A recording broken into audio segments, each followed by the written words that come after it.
अस्सलाम वालेकुम व्यूअर्स, उम्मीद है आप सब खैरियत से होंगे। मैं भी बिल्कुल ठीक हूँ। आज मैं आपके साथ बहुत ही मज़ेदार, लाजवाब, ट्रस्टेड बीफ निहारी की रेसिपी शेयर करूँगी, जो कि बहुत मज़े की बनती है। बहुत क्विक और इजी रेसिपी है और बिल्कुल इसका टेस्ट फूड स्ट्रीट जैसा आएगा आपको। जो स्ट्रीट स्टाइल है उसी स्टाइल में मैं इसको बनाऊँगी और बहुत आसान तरीके से आपको बताऊँगी, तो इस रेसिपी को ज़रूर ट्राई कीजिएगा। तो रेसिपी स्टार्ट करने से पहले जो मेरे चैनल पे न्यू हैं वो जल्दी से मेरे चैनल को सब्सक्राइब कर दें, साथ में लगे बेल आइकन को लाजमी प्रेस करें और उसको प्रेस करके ऑल को भी प्रेस कर दें। इससे मेरे आने वाली हर वीडियो का नोटिफिकेशन आपको सबसे पहले मिलेगा। चलिए स्टार्ट करते हैं। बिस्मिल्लाहिर्रहमानिर्रहीम। निहारी बनाने के लिए मैंने बीफ का गोल बोटी का 1 किलो गोश्त लिया है और आधा किलो से ज़्यादा हड्डी वाला हिस्सा लिया है। इससे बहुत अच्छा निहारी में जायका आता है। गार्निश के लिए मैं अदरक, लीमू, प्याज, हरी मिर्चें और मसाले के लिए मैं नेशनल का मसाला, निहारी मसाला इस्तेमाल करूँगी। आप कोई भी मसाला इस्तेमाल कर सकते हैं, शान का, नेशनल का या किसी भी कंपनी का।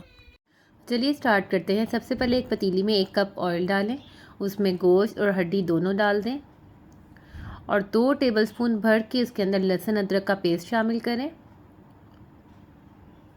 अब हम इसमें नहारी मसाला शामिल करेंगे। 1 पैकेट पूरा इसके अंदर डल जाएगा। नमक डालना चाहें तो थोड़ा सा डाल सकते हैं। अब 2 से 3 मिनट के लिए आप इसको कुक करें।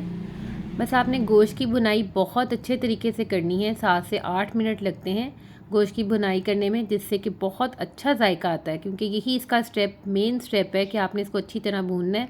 अब इसमें 1 प्याली हम पानी शामिल कर लेंगे ताकि जो है मसाला साथ ना लगे और इसको भूनते जाना है। इसकी भुनाई करते वक्त ही इतनी प्यारी खुशबू आने लग जाती है ना निहारी के मसालों की, जो है बहुत मज़ेदार ये निहारी बनने वाली है। वीडियो को लास्ट तक ज़रूर देखिएगा। अब आप आपके पास 2 ऑप्शंस हैं। आप या तो स्टीम दे दें तो आधे घंटे में आपका गोश्त बहुत अच्छे से गल जाएगा, और अगर आप ऐसा ही रखना चाहते हैं तो 7 से 8 गिलास पानी डाल के 3 से 4 घंटे के लिए रख दें, तो ये गोश्त गल के तैयार हो जाएगा। तो ये देखिए, मैंने ढक्कन उठाया है चेक करने के लिए। बोटी मैं आपको तोड़ के दिखाती हूँ ये किस तरह का, कितना सॉफ्ट होना चाहिए, कितना टेंडर होना चाहिए। ये देखें, बिल्कुल आराम से ये टूट रही है इस वक्त। ये गोश्त बिल्कुल परफेक्ट है। तो बिल्कुल ऐसा ही होना चाहिए। चाहे आप स्टीम लगा लें, चाहे आप इसको 3 से 4 घंटे के लिए दम पे रख दें, उससे भी बहुत अच्छा जायका आता है कि आराम आराम से गलता जाए। सुबह सुबह रख दें। अच्छा, अब इसकी मेन टिप ये है कि आपने ऊपर से सारा ऑयल नतार के रख लेना इसके ऊपर से, क्योंकि ये हमारे बाद में यूज़ में आएगा। अब सेकेंडली एक पैन लेंगे, उसमें हम ऑयल लेंगे गार्निश के लिए, और साथ खाने के लिए जो है तड़के के लिए हम प्याज तैयार करेंगे। यहाँ पे मैंने बारीक प्याज जो है वो आपकी अपनी मर्ज़ी है, 2 से 3 ले लें, जितना आप चाहते हैं वो प्याज लेके बारीक बारीक काट के उसको गोल्डन ब्राउन कर लें। यहाँ पे ये प्याज गोल्डन हो चुका है। अभी इसको मैं साइड पे रख दूँगी। अब हम स्लरी तैयार करेंगे। उसके लिए आप आटा लें, गंदम का आटा ले लें और पानी जो है एज रिक्वायर्ड डाल लें, जिससे कि बस ये बिल्कुल स्मूथ हो जाए। विस्क भी यूज़ कर सकते हैं। मैंने फॉक की मदद से इसको अच्छी तरह से मिक्स किया है कि ये बिल्कुल जो है ना इसके अंदर कोई गुठली ना हो, बिल्कुल स्मूथ हो। अब हड्डियाँ जो है हम वो साइड पे कर लेंगे, क्योंकि हमने इसको थिकनेस करना है, इसकी जो ग्रेवी बनानी है, तो वो मिक्स करने में हमें प्रॉब्लम होगी, तो हम इसको साइड पे निकाल देंगे, क्योंकि इसका असर तो सारा आ चुका है गोश्त के अंदर। अब हमने जो ये आटा बनाया है, उसकी स्लरी बनाई, इसको साथ साथ मिक्स करते जाना है ताकि उसके अंदर पकते वक्त गुठलियाँ ना बने। चम्मच आपने बराबर हिलाते जाना है। इसके बाद मैंने विस्क भी यूज़ किया था ताकि बिल्कुल भी आटा जो है वो गुठलियाँ पक पक के ऊपर ना आए। तो इतना स्मूथ बना था, इतना अच्छा जायका और इतना प्यारी परफेक्ट उसकी कंसिस्टेंसी बनी थी, आप देख सकते हैं।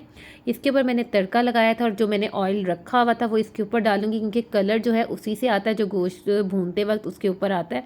तो ये आपने लाजमी ऑयल उतार लेना, वो इसके ऊपर डालना है, इससे लुक बहुत प्यारी आएगी।